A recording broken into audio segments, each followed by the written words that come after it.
3:19 of Hebrews in the Passion says, "It is clear that they could not enter into their inheritance because they wrapped their hearts in unbelief." Do you know who we're talking about? Anybody? We're talking about the Israelites, having wandered in the wilderness for 40 years, being ripped from the throngs of Pharaoh by the loving hand of a father. And they wandered for 40 years. And it should have been a 40-day journey if you look at a map. At least they hit the 40 years. Now, 40 is interesting because biblically 40 means a generation, if you know that. So for an entire generation, God's chosen, God's people grumbled and complained in freedom. And because of it, the Bible says they did not reach their inheritance because they wrapped their hearts in unbelief. The greatest threat to reaching your inheritance, to walking in your inheritance, is not the enemy.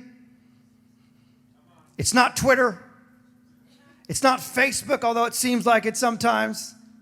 It's not CNN. It's not Fox News. It's unbelief. The greatest threat to a corporate move of God is not the enemy. The enemy doesn't stand a chance. He is powerless over sons and daughters. It is not him. It is unbelief. And we have to grab unbelief by the throat and say, not today. We can't let any ounce of unbelief in our heart, because what happens is that then it sits there and it begins to grow like mold, like a cancerous tumor.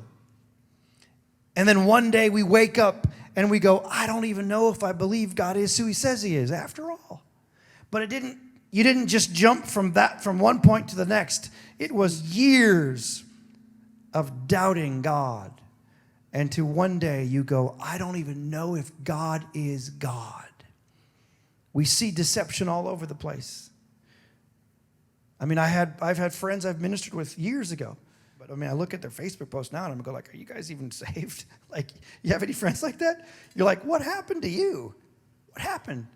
Well, what happened was they got jaded by the things of life and circumstance, and they took their eyes off the Father, and they started looking around and seeing other things that were attracting their attention.